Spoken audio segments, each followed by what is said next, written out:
20-րդ դարի սկիզբն Անդրկովկասում նշանավորվում էր կապիտալիստական հարաբերությունների սրընթաց զարգացումով։ Քիչ ավելի, քան 20 տարում երկրամասում կառուցվել էր երկաթուղային ցանցը, որը, կապելով լեռնային կտրտված տեղանքը, դարձել էր ձեռնարկատիրական գործունեության ծավալման խթան։ Ամենակարևորը, սակայն, Բաքվի նավթի ահռելի պաշարների շահագործումն էր, որի շուրջ էլ 20-րդ դարի սկզբին թեժանում են ֆինանսատնտեսական կրքերը, հանգեցնելով ինչպես արյունահեղ բախումների, ցեղասպանության ու էթնիկ զտման, այնպես էլ ազգային նոր ինքնությունների ձևավորման։ 19-րդ դարի վերջին Բաքվում էին տանում Անդրկովկասի գրեթե բոլոր ճանապարհները, որի նավթահանքերը մեծ շահույթ էին խոստանում։ Հենց այս ժամանակաշրջանում է, որ Անդրկովկասի տարբեր ծայրերից ափշերորն էին շտապում հազարավոր մարդիկ նավթի քաղաքում ձևավորելով բանվորների, ինժեներների, գործակատարների, առևտրականների հոծ դասակարգերը։ Այս մարդկանց թվում շատ էին հայերը։ 19-րդ դարի վերջին և 20-րդ դարի սկզբին տնտեսական ծանր պայմանների, հողի սակավության, գյուղատնտեսության հետամնացության պատճառով հազարավոր հայեր համալրում էին Բաքվի արդյունաբերական հսկա համակարգը։ Նավթարդյունաբերական զարգացումը կարճ ժամանակում զգալիորեն մեծացնում է Բաքվի բնակչությունը։ Կովկասյան օրացույցի տվյալներով 20-րդ դարի սկզբին քաղաքում ապրում էր 222,412 մարդ։ Հայերի թիվը 51,340 էր, իսկ թաթարներինը 67,151։ 19-րդ դարի վերջին և 20-րդ դարի սկզբին Բաքուն օրինակ դառնում է Անդրկովկասի խոշոր կենտրոններից մեկը, կապված նավթի հետ, կապված քաղաքի խոշորացման հետ։ Ընդհանրապես այդ ժամանակաշրջանում հայերը բավականին իհարկե ավելի լավ կրթություն ունեն,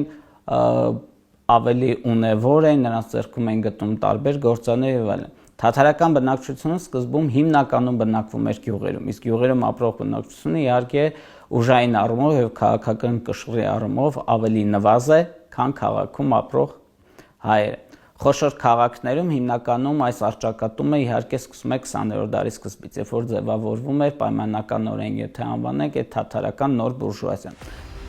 Կապիտալիստական հարաբերությունների խորացումը հանգեցնում էր հայերի ու թաթարների միջև լարվածության աճի։ Հայ մեծահարուստները, որոնք 20-րդ դարի սկզբին արդեն տիրում էին Բաքվի նավթարդյունաբերության 40%-ից ավելիին, ծանրակշիռ մրցակից էին նոր ձևավորվող թաթարական բուրժուազիայի համար։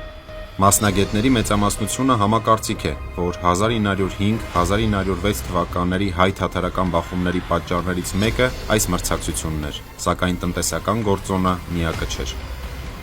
Առաջնային պատճառներից նշում են տնտեսական խնդիրները, բայց դա միակ խնդիրը չէր։ Մենք գիտենք, որ 19-րդ դարի սկզբին տարածաշրջանը անցավ Պարսկաստանից Ռուսաստանին եւ այսօր Կովկասում սկսեցին զարգանալ կապիտալիստական հարաբերությունները։ Գաղտնիք չէ, որ այո, հայերը բարձր դիրքեր ունեին թե Թիֆլիսում, թե Բաքվում, եւ որ հայերն ավելի հաջողակ գտնվեցին հենց այդ կապիտալիստական հարաբերությունների հորձանուտի մեջ ընդգրկվեցին, կենտրոնացան հիմնականում քաղաքներում եւ զբաղվում էին առևտրով եւ ուրեմն արհեստներով։ Բաքվում նավթարդյունաբերության մեջ հայերը այո ունեին ծանրակշիռ դիրքեր։ Իհարկե հիմնականում հայերը իշխող դիրք ունեին, բայց սևագործ բանվորները թաթարներն էին, բայց դա ունի օբյեկտիվ պատճառներ, քանի որ եթե նայենք Բաքվում միջնակարգ ուսումնական հաստատություններում սովորողների թիվը 41% կազմում են հայեր, թաթարները կազմում են ընդամենը 4,5%։ 19-րդ դարի վերջին և 20-րդ դարի սկզբին Անդրկովկասի արևելյան հատվածում ապրող մահմեդական թաթարների շրջանում սկսում էր ձևավորվել ազգային ինքնությունը։ Նախկինում նրանց մոտ առավելապես գերակշռում էր կրոնական գիտակցությունը։ Ուշագրավ է նաև, որ նույն ժամանակաշրջանում Անդրկովկասի թաթարների շրջանում սկսում է դուրս մղվել պարսկական ազդեցությունը։ Թաթարական վերնախավը, որն ամեն ինչով ընդօրինակում էր պարսկական մշակույթն ու կենցաղը, աստիճանաբար սկսում է տուրք տալ թուրքականին։ Այս գործընթացը հատկապես հաջողությամբ էր ընթանում, քանի որ թաթարների մեծամասնությունը խոսում էր թուրքերեն կամ թուրքական բարբառով։ Տարածք հանձնել ռուսական կայսրությանը, բայց տարածքը մինչ այդ գտնվում էր պարսկական ուրեմն տիրապետության տակ, եւ այսօր Կովկասի թուրքալեզու մահմեդականները հիմնականում շիա մահմեդականներ էին, այսինքն իրենք էլ ասում էին Ալիի հետնորդներն են։ Չունեին սեփական գիր գրականությունը եւ իրենց մեդրեսեներում, մեգդեբեներում, այսինքն իրենց այդ մահմեդական դպրոցներում նրանք ուսանում էին պարսկական մշակույթի եւ պարսկական գրականության նմուշները։ Ֆիրդուսի, Նիզամի եւ այլ, եւ պարսկերենով։ Այս ամենը խոսում էր այն մասին, որ պարսկական ազդեցությունը շատ մեծ էր, իսկ էլիտան, այդ թուրքալեզուների էլիտան, մեծապես հենց պարսկական մշակույթի ազդեցության տակ էր գտնվում։ Բրոնևսկին օրինակ ռուսական հետազոտողներից մեկը ռուս, նա ասում էր, որ ամեն ինչով էլիտան թաթարական նմանակում է պարսիկներին, թե ավանդույթներով, թե վարքաբանությամբ, թե նորմերով, թե նիստուկացով, քանի որ համարվում էր պարսկական մշակույթը ավելի բարձր, ավելի հարուստ, բայց իհարկե ռուսական կայսրությանը ձեռնտու չէր պարսկական ազդեցությունը։ Իհարկե նրանց անհրաժեշտ էր, որպեսզի թուլացնեին այդ ազդեցությունը, քանի որ տարածքը եթե գրավում ես, պետք է քո ազդեցությունը տարածես, քո մշակույթը, քո լեզուն եւ այլն։ Բայց 19-րդ դարում մենք տեսնում ենք, որ այդ գործընթացը ապա իրանականացման, ապա պարսկականացման այդ հանրույթի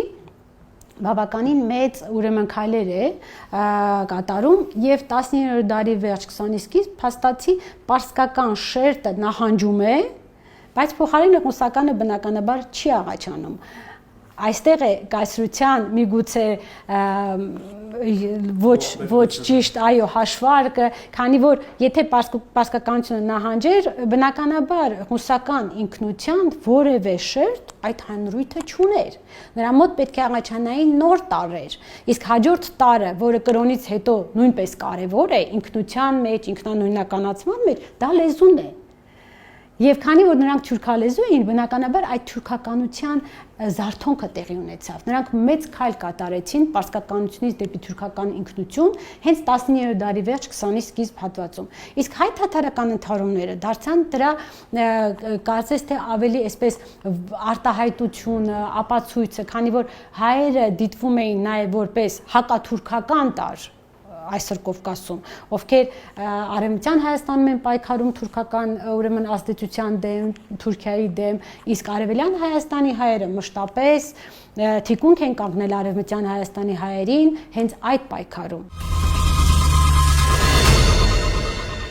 Հայերի ու թաթարների բախումները սկսվում են Բաքվում։ 1905 թվականի փետրվարի 6-ի առավոտյան մի թաթար կրակում է հայ զինվորի վրա, որը մի քանի օր առաջ գնդակահարել էր փախուստի փորձ կատարած հանցագործ Աշուրբեկին։ Դեպքի ականատեսները ձերբակալում են թաթարին եւ հանձնում ոստիկաններին։ Կառքով տեղափոխվելիս ավազակը կարողանում է փախչել, սակայն հայերը հետապնդում են եւ փոխհրաձգության ժամանակ սպանում նրան։ Թաթարի դիակ նազգականները պտտում են թուրքական թաղում, գրգռելով ամբոխին։ Հաջորդ օրը առավոտյան ժամը 10-ին թաթարները հարձակվում են հայկական խանութների վրա, սպանելով վաճառականներին, գնորդներին ու թալանելով ունեցվածքը։ Այս երկու օրը զարհուրելի րոպեներ է անցկացնում Բաքվի ազգաբնակչությունը։ Պարապետի վրա, Որոնցով, Բազարնի եւ Շամախուտ փողոցներում թուրքերը անխնա կոտորում են հայերին։ Մինչև ժամը 12-ը Միքայելյան հիվանդանոցը բերվել էին 10 սպանված եւ 40 վիրավոր, որոնց թվում մի փոքրիկ գիմնազիստ, գրում էր դեպքերի ականատես ռուս լրագրողը։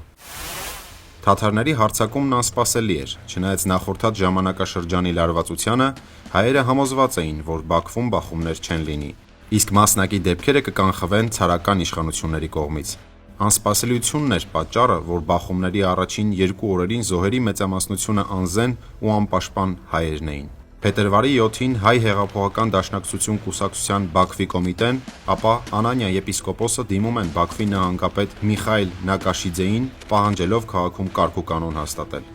Նակաշիձեն պատասխանում է, որ բավարար չափով ուժեր չունի, եւ թող հայ եւ թաթար ազդեցիկ գործիչները բանակցեն եւ դադարեցնեն կռիվները։ Հայերին այլ ելք չէր մնում, քան ինքնապաշտպանության դիմելը։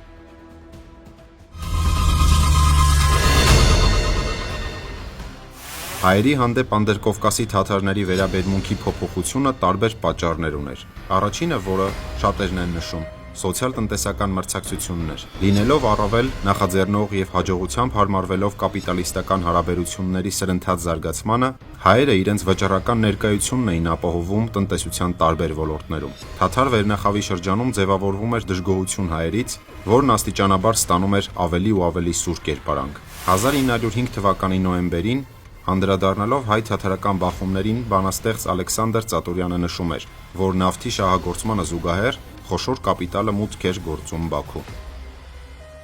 Բաքուն, համաշխարհային այդ շուկան եւ Կովկասի զարկերակը գրավեց խոշոր կապիտալի ներկայացուցիչներին։ Ոչ միայն հայ առևտրականն էր, որ միջոցներ ուներ համեմատաբար տնտեսական ձեռնարկներ անելու, այլև նա էր, ով ավելի ընդունակ էր մրցելու այդ ասպարեզում, քան տեղական որևէ այլ ժողովրդի վճռականություն։ Աբշերոնի դաշտերը, որ բնակեցված էր թյուրքերով, հետս հետե գրավեցին Վիշկաների անտառով։ Այստեղ սկսեց զարգանալ հայ բուրժուազիան։ 90-ական թվականներին նա խոշոր ուժ էր ներկայացնում արդեն։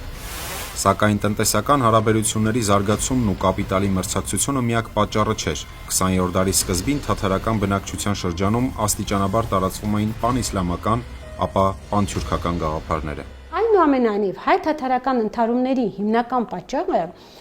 դրանք գործողություններն էին եւ երևույթները, որոնք տեղի են ունենում հենց թաթարների շրջանում։ Բանն այն է, որ այս փուլում արդեն պանիսլամիզմի եւ պանթուրքիզմի գաղափարախոսությունը ակտիվորեն տարածվում էր այսր կովկասյան թաթարների շրջանում։ Թուրքական էմիսարները հատում էին սահմանը, գալիս էին ուրեմն այսր Կովկաս, արևելյան հատվածները, գյուղ առ գյուղ տարածում էին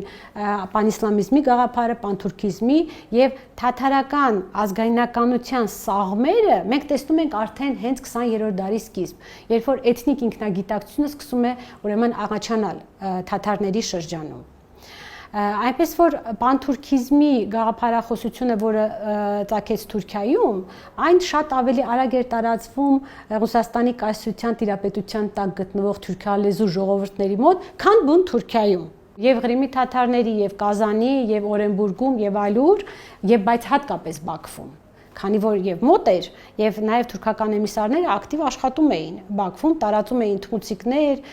խոսում էին այդ մասին, կան նյութեր, չալմաներով, կանաչ դրոշներով, գյուղից գյուղ։ Այդ ժամանակ թաթարների շրջանում արդեն իսկ տարածված էին պայմանականորեն անվանենք պանիսլամական կամ պանթուրքիստական գաղափարներ։ Այսինքն այն ժամանակ է արդեն պարզ էր, որ Օսմանյան Թուրքիայում մեծ ուշադրություն կա կովկասյան թաթարների հանդեպ։ Բանն այն է, որ թեևս մինչև երիտուրքերի գալն էլ արդեն Օսմանյան Թուրքիան Ռուսաստանին դիտում էր իր գլխավոր հակառակորդներից մեկը եւ պարզ էր, որ մամեդական տարի հետ Անդրկովկասի պետք է աշխատանքներ տարվի։ Պանիսլամական գաղափարները Կովկասում տարածվում էին ոչ միայն էմիսարների, այլև մամուլի միջոցով։ 20-րդ դարի սկզբին Բաքվում լույս տեսնող Կասպի թերթը գնում է թաթարական մեծահարուստ Հաջի Աբդին Թաղիևը։ Շուտով թերթի խմբագիրը դառնում Ալի Մարդան Թոփչիբաշևը, որն ուներ պանիսլամական հայացքներ։ Թերթի ազդեցիկ խմբագիրներից էին Ահմեդ Աղայևը, որը միջնակարգ կրթություն էր ստացել ռուսական գիմնազիայում, ապա ուսանել Ֆրանսիայում։ 1905 թվականի փետրվարյան ջարդերի ականատես եւ հայկական ինքնապաշտպանության կազմակերպիչ Աբրահամ Գյուլխադանյանը գրում է. Լինելով վերին աստիճանի աշխատունակ, նա, կարելի ասել, լցնում էր ամբողջական Կասպի թերթը։ Թեև իր գրածները մեծ մասամբ անգույն եւ անարժեք բաներ էին, սակայն լինելով իր համոզմունքներում համիսլամական, նա շատ շուտով աչքի ընկնող դիրք գրավեց Բաքվի եւ ապա ամբողջ Անդրկովկասի թաթարական շրջաններում։ Նրա այս դիրքը ավելի եւս մեծացավ հայ-թաթարական ընդհարումների ընթացքին։ Հասարակական կարծիքը նրան էր վերագրում հայ-թաթարական ընդհարումները եւ առհասարակ նա համարվում էր հայ-թաթարական հարաբերությունների չար ոգին։ Փետրվարի 10-ին հայ-թաթարական բախումների երկրորդ օրը հայերը դիմում են ինքնապաշտպանության։ Այլ ելք չկար, ցեղասպանություններն ու թալանը շարունակվում էին, իսկ ցարական վարչակազմը եւ քաղաքում եղած զորքերը հանգործության էին մատնված։ Ինքնապաշտպանության ղեկավարը Նիկոլ Դումանն էր, որն իր փոքրաթիվ ընկերների հետ վճռական դիմադրությունը ցույց տալիս թաթարական հրոսակներին։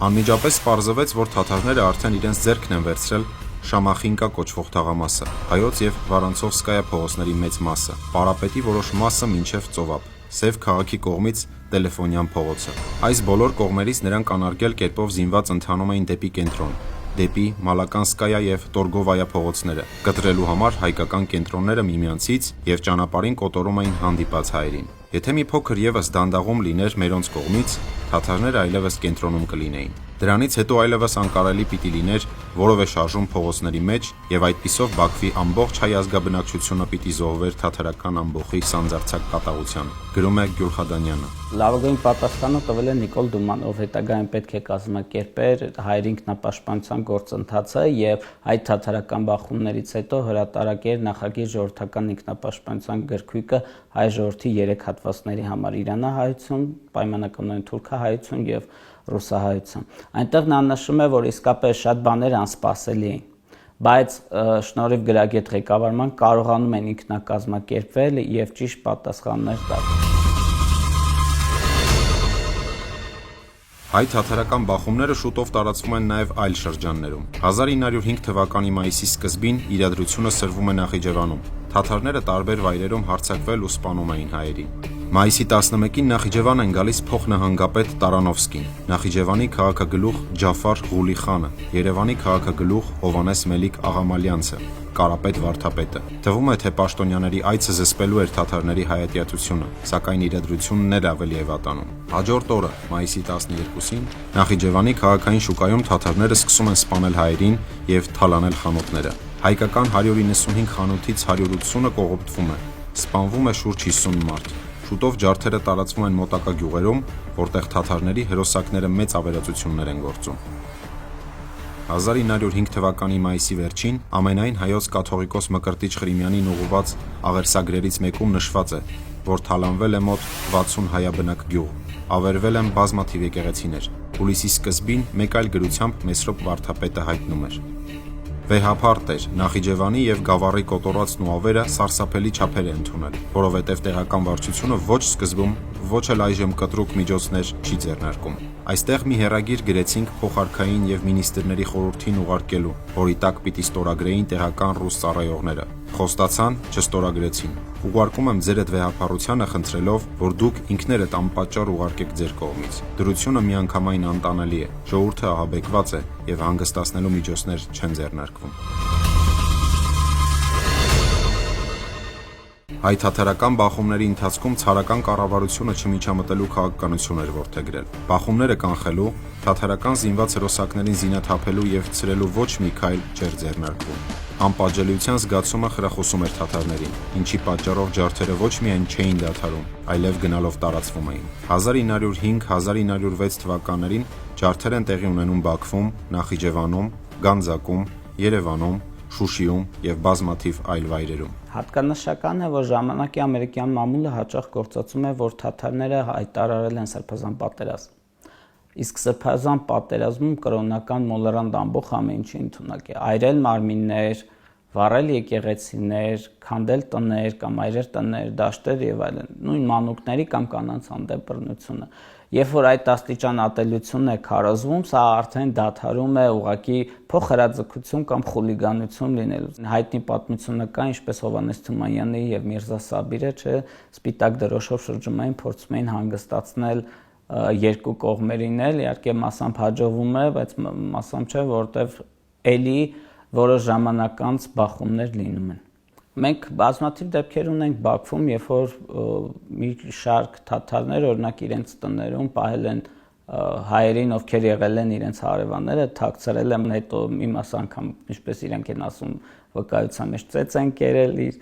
կրոնական այդ ընկերների կողմից, վկայությունները եւ կարծիքները տարբեր են։ Հստակ ասել, որ բոլորը հստակ ծրագրված կոտորում էին հայերին կամ բախման էին գնում, պետք չէ, բայց մեծ թե բուրժուազիան, թե այն խառնամբողը, որը դժգոհ էր իր ապրող կյանքից, իր համար ամենահարմար տարբերակն էր ծեծել հային, վերցնել նրա ունեցվածքը, թալանել տունը, դրանով հարստանալ։ Հայ-թաթարական ընդհարումները սկսվեցին 1905 թվականի փետրվարի 6-ին Բաքվում եւ ձգվեցին մինչև 1906 թիվ աշուն։ Բան նրանն էր, որ այդ հակասությունները հայ-թաթարական հայերի եւ այդ թուրքալեզու մահմեդականների միջև դրանք այնքան խորն էին, որ միանգամից խաղաղեցնելը դա հնարավոր չէր։ Թեև եղան պատվիրակություններ, հրավիրվեցին այդ պատվիրակությունները ուրեմն փոխարքայի մոտ, եղան հայ պատվիրակությունը, թաթար պատվիրակությունը փորձում էին իրենց հաշտեցնել, պայմանավորվում էին փոխարքայի մոտ, հրավիրվում էին, խոսում էին, որ այլևս ուրեմն կհանդարտեցնեն, բայց սկսվում էր նորից նույն ալիքը։ Ինչ վերաբերվում է հրահրելուն, կարելի ասել հրահրում էին այնքանով, որքանով կարգի չէին բերում թաթար բնակչությանը։ Երբ որ տարածաշրջանն անցավ Ռուսաստանին, քրիստոնյա երկրին, մահմեդական հանրույթը իրենց սկսեց ավելի զուսպ պահել